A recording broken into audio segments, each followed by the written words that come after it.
오늘은 3부 예배 전에 동영상을 통하여서 우리들이 함께 지난 금요일에 있었던 우리 3.1절 3.1 만세 운동 100주년에 대해서 우리들이 영상을 접했습니다마는 벌써 우리가 조국에 있을 때 3.1절 기념하던 그 1919년에 3.1 만세 운동이 정확하게 100년이 지났습니다. 그래서 지난 금요일 날 한국에서는 3.1절 100주년 행사를 또 국가적으로 그리고 또 교회들마다 그리고 주일에 모든 강단이 아마 이 3.1절에 대한 메시지가 선포되지 않았나 그런 생각을 해봅니다. 우리가 3.1절 하면은 여러 가지 생각나는 게 많이 있죠. 저는 이 3.1절 하면 옛날 그 공부할 때에 이 국사 시간이나 아니면은 사회 시간에 3.1절이 일어난 횟수 그래가지고 이렇게 줄긋기 있지 않습니까? 그래서 그것을 기억하기 위해서 3.1 운동을 3.1 만세 운동을 하는데 일제가 막 총칼로 그냥 막 무자비하게 탄압을 하니까 만세 독립만세 하던 우리의 이 선조들이 아이고 하면서 죽었다 그래서 1919년 1919년 그래가지고 줄긋던 그 생각이 지금 납니다. 이 1919년으로부터 정확하게 100년이 지난 2019년 바로 오늘 우리들이 하나님의 은혜 가운데 물론 조국을 떠나서 살면서 100년 전에 우리 조국 땅에서 일어났던 이 자유를 향한 외침, 자유를 주장하던 민족과 나라의 해방과 자유를 외쳤던 그 외침이 오늘 이 100년 후를 살아가고 있는 우리들에게는 어떤 의미가 있고 특별히 믿음을 가지고 살아가는 우리들에게는 어떤 영적 의미가 있는가라고 하는 것을 함께 오늘 말씀을 중심으로 살펴보려고 합니다. 이 3.1 운동이라고 하면 우리에게 바로 생각나는 한 인물이 있습니다. 유관순 열사라 그렇게 우리들이 옛날에 유관순 누나라 이 노래 때문에 그런 것으로 모두에게 잘 기억되는 분입니다. 이 유관순 열사는 아주 독실한 믿음의 집안에서 태어났습니다. 선교사를 통하여서 복음을 들었던 그의 아버지 어머니 1세대의 믿음을 가지고 믿음의 2세대로 태어나서 이 선교사가 이 유관순 열사의 아주 특별히 이 지적으로 뛰어난 것을 보면서 이화학당 서울에 올라가서 이화학당에 가서 공부를 해라. 그래서 나라와 민족을 위해서 좀 좋은 일을 많이 해라. 그리고 하나님 나라를 위해서 귀한 인물이 되라 해서 이화학당으로 천안에서 유학을 보내죠. 그래서 이화학당에 입학해서 공부를 하게 되는데 이 3.1 만세 운동이 준비되고 있다는 소식을 듣게 됩니다. 그래서 친구들과 함께 6명의 친구들과 함께 이화학당의 친구들과 함께 이 시위 결사대를 조직하고 탑골공원, 이 파고다 공원에 그 3.1 운동에 참가합니다. 그런데 무자비한 그와 같은 탄압으로 인해서 바로 해체되고 이 3.1 운동이 시작되면서부터 바로 이 서울에 있었던 학교들이 다 폐교를 당합니다. 일단 문을 닫게 됩니다. 그래서 더 공부를 할 수 없게 되니까 그의 고향인 집이 있었던 천안으로 내려와서 여기에서 친구들과 함께 또 그의 가족과 믿음의 교인들과 함께 만세 운동을 준비합니다. 실제 3월 1일에 이 대한독립 만세라고 하는 이 만세 운동이 시작됐지만 거의 전국적으로는 한 2개월 동안 아주 왕성하게 일어났고 해외까지 포함돼서 한 3개월 그 외에도 계속적으로 바로 무저항주의의 평화적인 독립운동이 시작이 됩니다. 그런데 이제 고향에 돌아가서 친구들과 또 부모님들과 또 교회의 교인들과 함께 만세 운동을 준비해서 정확하게 한 달 후였던 4월 1일 아우네 장터에서 대대적인 만세 운동을 벌이게 됩니다. 그때에 이미 전국적으로 퍼져 있었던 이 만세 운동 때문에 아주 날카롭게 반응하던 일제에 의해서 바로 만세 운동 앞장서서 하던 아버지 어머니가 이 유관순 열사의 아버지 어머니가 바로 일제의 총칼에 바로 거기에서 순교합니다. 죽습니다. 그 광경을 보면서 유관순 열사는 잡혀서 감옥에 들어가게 되고 1년이 훨씬 넘는 1920년 9월 28일 이제 감옥에서 순교 그리고 순국하게 됩니다. 근데 유관순 열사가 남긴 말이 여러 말이 있는데 그 말 가운데 이런 말이 있습니다. 이런 이야기가 있습니다. 내 손톱이 빠져나가고 내 코와 귀가 잘리고 내 손과 다리가 부러져도 그 고통은 이길 수 있사오나 나라를 잃어버린 그 고통만은 견딜 수가 없습니다. 나라에 바칠 목숨이 오직 하나밖에 없는 것만이 이 소녀의 유일한 슬픔입니다. 아주 강직한 강인한 그의 신념을 쏟아놓은 글이라고 할 수 있습니다. 그렇습니다. 실제적으로 우리 앞선 믿음의 선배들은 그들이 가진 믿음으로 인하여 나라를 사랑했고 민족을 사랑했습니다. 하나님 사랑이 이웃 사랑이고 하나님 사랑이 나라 사랑이라는 것을 그들은 일찍 알았다는 것입니다. 실제적으로 이제 기록들을 보면 오늘 그 예배 전에 동영상에도 여러분들이 함께 봤습니다만은 이 3.1 운동 당시에 기독교 인구가 이 한반도의 1.3%였습니다. 1.3%. 그러면 100명 중에 한 명이 약간 남짓한 사람이 기독교인이에요. 99명 기독교인이 아니었습니다. 선교 초창기였기 때문에. 그런데 이런 1.3%에 해당했던 기독교인들이 이 독립운동과 또 만세운동에 앞장섰습니다. 특별히 3.1 이 독립선언문에 서명한 33인 중에서 16명이 기독교인인데 그 기독교인의 명단을 보면 우리가 잘 아는 이 평양 장대영 교회의 길선주 목사님을 시작으로 해서 서울의 많은 그 대표적인 교회의 목사님들 그리고 지방 또 이북의 목사님들이 10명이 여기에 이름을 올렸고 그리고 두 분의 장로님이 16명 중에 또 이름을 올렸고 그리고 3명의 전도사님이 이름을 올렸고 유일하게 집사님이 한 분 있어요. 이 집사님은 세브란스 군내교회의 집사님이었는데 이갑성 집사님이 기독교인 16명의 명단에 올립니다. 그런데 재미있는 것은 우리 기독교보다 100년 일찍 들어왔던 캐톨릭, 천주교의 신부나 천주교인들은 아무도 이 독립운동에 참가하지 않습니다. 왜 그런 일이 일어났냐면 역사적으로 교황청이 그 당시에 이 이탈리아의 무솔리니나 그리고 독일의 이 히틀러를 지지하고 있었습니다. 그런데 그들과 함께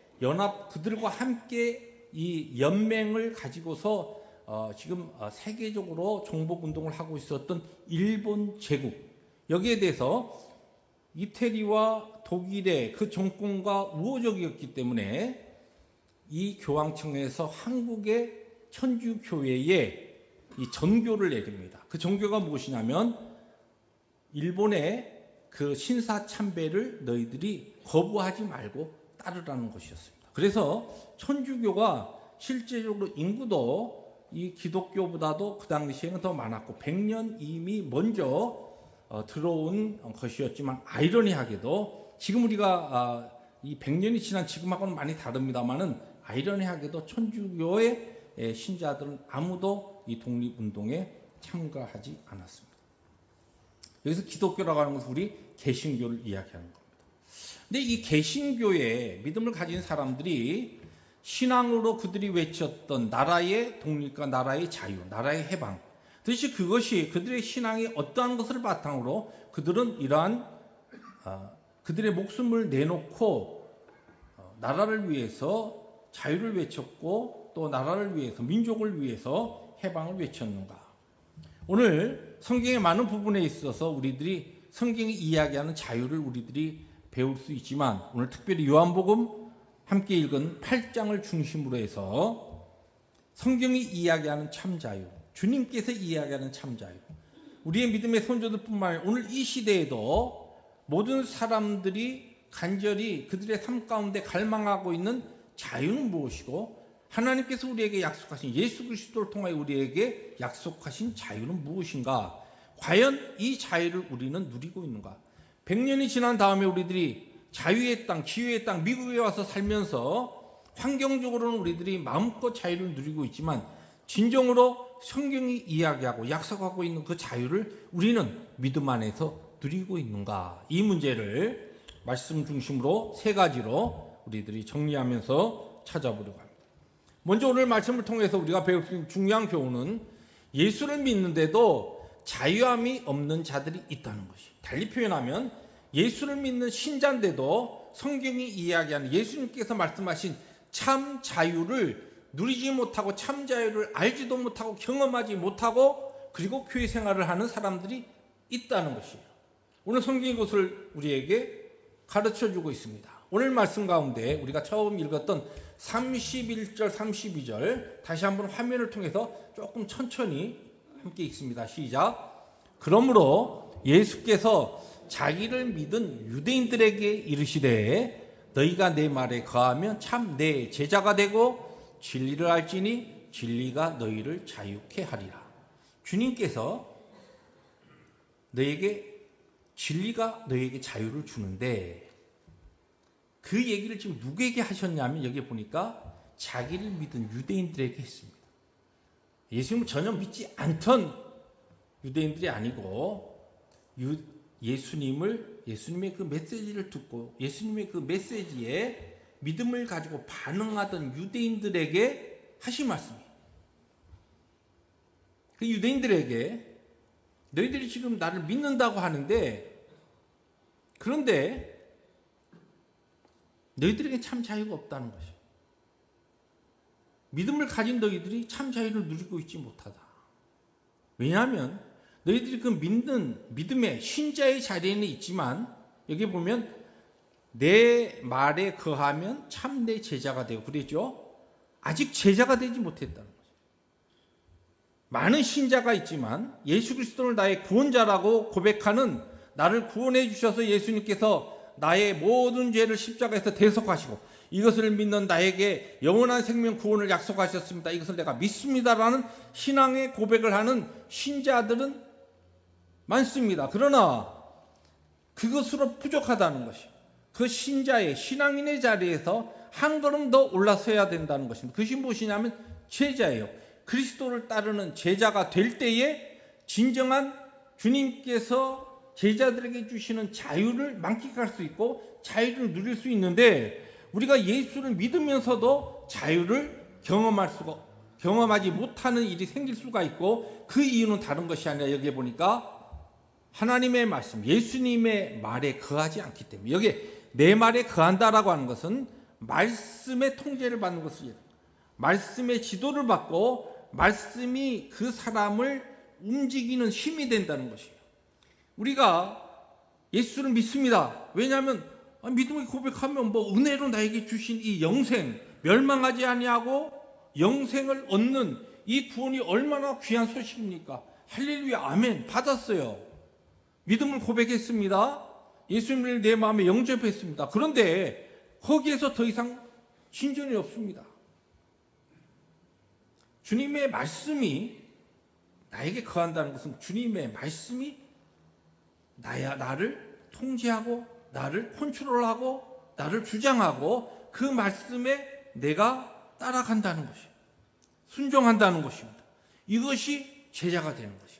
이러한 자리에 나아갈 때 비로소 진리를 통하여 자유를 누릴 수 있고 이것이 바로 주님께서 믿는 자들에게 약속하시고 믿는 자들 오늘 우리 모두가 누리기를 원하시는 참된 자유라는 것입니다.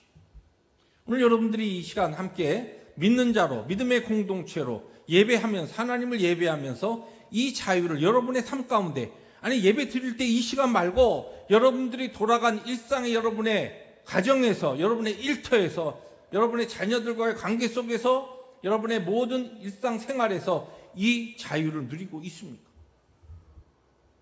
믿는 자면서 이 참 자유를 누리지 못하는 자들이 있다는 것입니다. 이 첫 번째 오늘 성경이 우리에게 가르치는 중요한 내용입니다.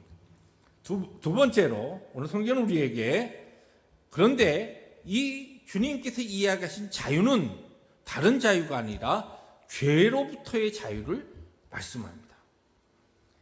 34절 말씀 우리 함께 읽습니다. 시작. 예수께서 대답하시되 진실로 진실로 너희에게 이르노니 죄를 범하는 자마다 죄의 종이라.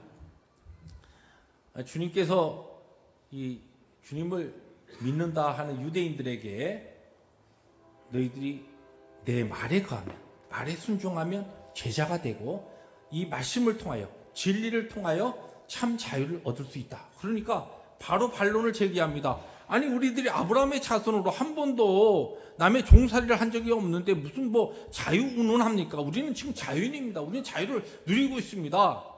그렇게 반응합니다. 그러니까 주님께서 다시 대답하시죠. 너희에게 이르노니 죄를 범하는 자마다 죄의 종이라. 너희들이 죄 짓고 있지. 왜냐하면 너희들이 마음대로 죄를 짓지 않으려고 해도 안 되지. 너희들이 죄의 그 힘에 이끌려 살고 있지. 왜냐하면 너희들이 죄의 종이기 때문에. 참 자유는 죄로부터의 자유를 이야기한다. 이것을 지금 주님께서 말씀하십니다. 세상 사람들은 일반적으로 자유라고 할 때 어떤 생각을 하냐면 내 마음대로 사는 것. 그 마음대로 산다는 게 내 욕망, 내 뜻대로 사는 것이 자유라고 생각합니다. 이것이 조금 더 그것을 확대하면 하나님 떠난 인생들은 죄를 마음대로 짓는 것을 자유라고 그렇게 생각합니다. 이것이 자유로운 삶이다. 내 욕망대로, 내 본능대로, 내 뜻대로 살아가는 것. 하나님의 뜻이 아니라 내 뜻대로 살아가는 것. 그런데 성경은 죄를 안 지을 수 있는 것이 자유라고 이야기해요. 내가 죄를 짓지 말아야 되겠다 할 때 내가 죄를 짓지 않는 바로 그 능력이 자유예요. 이것을 성경은 우리에게 참된 자유라고 말씀합니다. 내가 누구를 너무너무 미워해요. 미움이 죄라는 것을 성경이 우리에게 이야기합니다. 단순히 형제를 살인해서 죽여서 그것을 죽인 것이 아니고 미워하는 것도 살인이라. 아, 이거 아니지. 하나님, 나에게 있는 이 미움의 이 마음, 이 미워하는 이 나에게 있는 이 본능적인 이 죄의 욕구를 나는 어떻게 할 수 없습니다. 그렇기 때문에 이 미워하지 않아야 할 때 내가 더 이상 미워하지 않고 그 미움을 돌이켜서 사랑할 수 있는 그 능력이 바로 자유라는 것이에요. 하나님의 말씀, 주님의 말씀에 우리의 자신을 온전히 온전히 드리게 될 때에, 그럴 때에 예수 그리스도의 그 능력이, 그 영이 성령께서 우리를 주장하시면서 내가 죄짓지 않을 수 있는 능력의 자리로 우리를 이끄십니다. 바로 이것이 성경이 이야기하는 자유예요. 여러분에게 이 자유가 있습니까? 고대 교부였던 우리에게 잘 알려진 이 어거스틴이 이 펠라기우스와 이 신학적 논쟁을 하는 내용 가운데 재미있는 이야기를 했습니다. 그의 삶의 경험을 통하여, 그리고 참된 복음을 그가 접한 다음에 인간이 가지고 있는 자유, 그 다음에 하나님의 은혜와 은총, 이것을 이야기하면서 무슨 얘기를 했냐면 이런 얘기를 했습니다.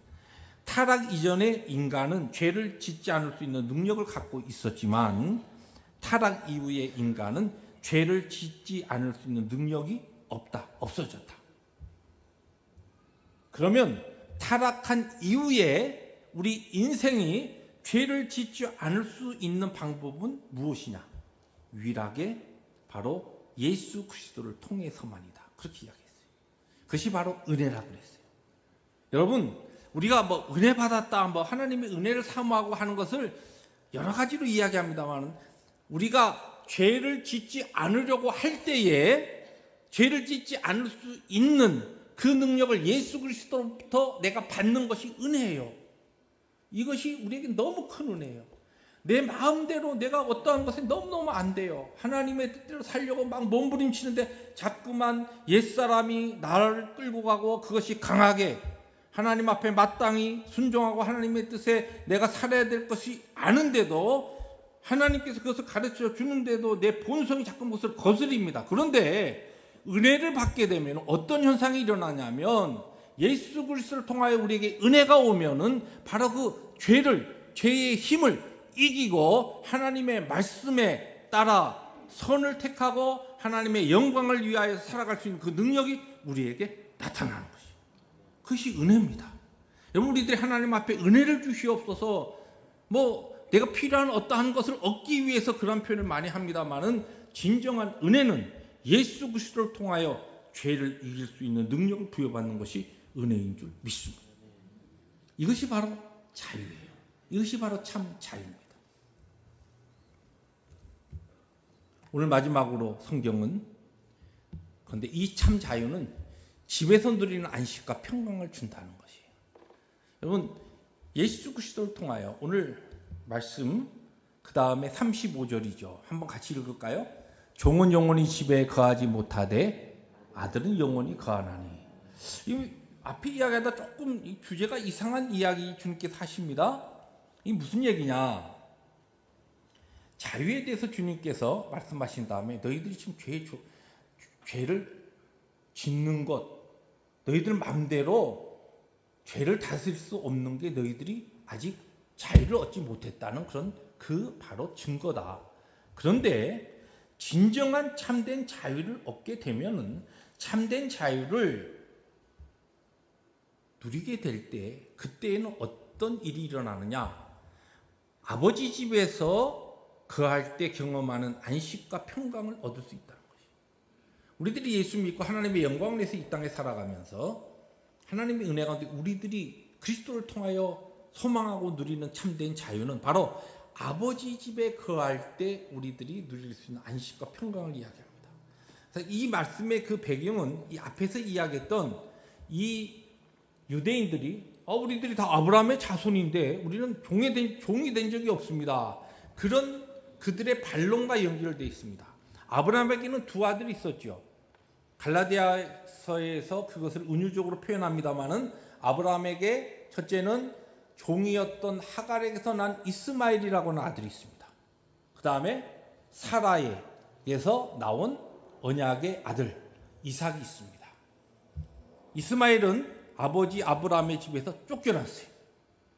그러나 이삭은 아들로서 아버지 집에 거하면서 아버지의 구원의 상속자로 그렇게 거하게 됩니다. 여러분, 우리들이 예수 그리스도께서 우리에게 주시는, 그래서 이제 이 35절 그 다음에 우리 오늘 맨 마지막에 읽던 36절에 뭐라고 이야기합니까? 여기에 보면 그러므로 아들이 너희에게 자유롭게 하면, 이 아들은 예수 그리스도를 이야기합니다. 하나님의 아들이신 예수 그리스도께서 너희를 자유롭게 하면 너희가 참으로 자유로우리라. 우리의 자유는 예수 그리스도를 통해서만 얻을 수 있는데 이 자유를 우리들이 예수 그리스도를 통해 오늘 신앙생활을 하면서 누린다라고 하는 것은 아버지 집에 거할 때 우리가 얻게 되는 모든 그와 같은 안식과 평강을 이야기합니다. 여러분, 내가 예수를 믿고 오늘 살아가는데 여러분의 마음에 나는 예수 믿고 교회 생활을 하는데 내 마음이 요새 막 지옥 같아. 참 자유가 없어요. 그러면은 질문을 스스로 던져야 됩니다. 예수 그리스도를 통해 나에게 주어지는 이 약속된 왜 자유가 나에게 없는가? 분명히 예수 그리스도를 통하여 그리스도의 제자가 되면은 주님께서 주시는 그 참된 자유를 누릴 수 있고 아버지 집에서 우리들이 거하는 그 편안함, 그 안식, 그 평강을 누릴 수 있다고 했는데 왜 이것이 나에게 없는가? 그러면은 예수 그리스도를 통하여 진리를 통하여 진리가 우리를 자유케 한다고 했는데 그 진리, 그 주님의 말씀, 그 말씀에 내가 무엇인가 알지 못하거나 알아도 순종하지 못하기 때문에 나타나는 문제라는 거죠. 진리이신 예수 그리스도께서 우리를 자유케 합니다. 하나님의 말씀이 진리가 우리를 자유케 합니다. 진리가 하나님의 말씀이 우리에게 참된 자유를 줍니다. 여러분, 우리 교회가 다른 것 못해도 열심히 그룹별로 공부하고 말씀을 익히고 기회가 되면 소그룹별로 열심히 모여서 은혜 받은 주님의 그 깨달음을 함께 나누고 하는 이것이 왜 중요한지 아십니까? 바로 우리가 하나님을 아는 지식과 말씀이 우리를 자유롭게 하고 믿는 그 자리에서 머물러 있는 것이 아니라 제자 그리스도를 따르는 하나님의 영광을 위해서 마땅히 구원받은 자로서 살 수 있는 그 능력에 참된 자유를 누리는 삶으로 우리를 인도하시기 위해서 말씀이 필요하고 말씀의 능력이 필요하고 말씀에 대한 바른 이해가 필요하다는 것이. 하나님의 말씀에 무식하고 하나님의 말씀을 모르면 이 말씀을 통하여 진리를 통하여 우리에게 약속하신 이 평강, 안식, 참된 자유를 누릴 수 없다는 것이. 오늘 우리가 읽은 말씀이 8장입니다만 이 뒤로 조금 넘어가면 11장에 우리가 잘 아는 예수님께서 죽은 나사로 살리시는 그와 같은 내용이 나옵니다. 그 내용에 보면은 죽은 지 나흘이 돼 갖고 막 냄새 나는 이 나사로의 무덤에 가서 주님께서 선포하십니다. 요한복음 11장 43절에요. 나사로야 나오라. 그러니까 주님의 그 생명의 명령에 죽은 나사로가 죽은 지 나흘이 돼서 막 냄새 나는데 일어나서 나오는데 보니까 이 수족을 배로 동인 채로 그렇게 이제 걸어 나오는 거예요. 죽었다가 다시 살아났습니다. 그런데 아직은 그 얼굴 그리고 그 몸이 수건에 쌓여 있고 그 다음에 배로 싹 동여 있습니다. 나오긴 나왔어요. 그런데 이게 뭐 꺾고 이렇게 묶여서 나오는 거예요. 여러분들 그 일반적으로 상상하는 미라의 그 모습으로 지금 나온 겁니다. 자, 그때 주님께서 그 다음에 44절에 풀어놓아 다니게 하라 그렇게 말씀하십니다. 이 장면으로 오늘 우리에게 주어진 이 참된 자유에 대한 이 은유적인 좀 설명을 저는 하고 싶습니다. 여러분, 주님께서 나사로를 죽음에서 살리신 것으로 끝내지 않으시고 그의 몸을 칭칭 동여맸던 것들을 풀어놓고 자유롭게 다니게 하라 그렇게 명령하십니다. 우리가 영적으로 죽었다가 예수를 믿고 다시 살아났지만 아직 어떤 신앙인들은 얼굴에 수의를 칭칭 감고 있었던 나사로처럼 여전히 여러 가지 죄와 우리의 연약한 것에 묶여서 살아가는 성도들이 있다는 것이. 성경은 우리에게 그것을 증거하고 있습니다. 그런데 참된 자유, 죄로부터 우리를 온전하게 놓아주는 그 자유함은 바로 예수 그리스도 그분의 말씀을 통하여 우리에게 옵니다. 진리가 생명의 말씀, 주님의 말씀이 우리를 자유롭게 합니다. 그 자유를 누릴 때는 아버지 집에서 우리들이 거하는 그 편안함, 그 평강, 그 풍성함을 안식을 우리들이 누리는 것입니다. 사랑하는 성도 여러분, 100년 전에 한국의 우리의 믿음의 선배들이 나라와 민족의 자유를 위해서 외쳤던 그들의 그 외침은 단순한 그 자유, 독립을 위한 외침 그것만이 아니었고 하나님께서 그들에게 주셨던 신앙을 근거로 해서 하나님 사랑하고 이웃 사랑하는 그들에게 주신 그 구원받은 자로서의 영광스러운 그 삶을 그들의 삶의 환경과 열강에 의해서 막혀 있었던 그 문제에 그들의 신앙에 바로 외침을 외쳤던 것이 3.1 만세 운동이고 우리의 믿음의 선조들이 외쳤던 자유를 향한 외침이었습니다. 오늘 100년이 지난 우리들 자유의 땅, 기회의 땅, 미국에 와서 살면서 외부적으로는 우리들이 자유를 누리고 있는 것 같지만 오늘 성경이 주님께서 우리에게 도전하시는 참된 자유, 말씀을 통한 예수 그리스도를 통한 진리를 통한 참된 자유를 과연 여러분과 저는 누리고 있습니다. 하나님 앞에 영광스럽게 설 때까지 우리가 이 주님께서 약속하신 이 참된 자유를 마음껏 누리며 경험하며 이 자유를 우리의 이웃들에게 능력 있게 나누어주는 바로 자유의 공동체, 신앙의 공동체, 믿음의 공동체로 우리 펠로십 교회가 세워져 갈 수 있기를 주의 이름으로 축복합니다. 기도하십니다.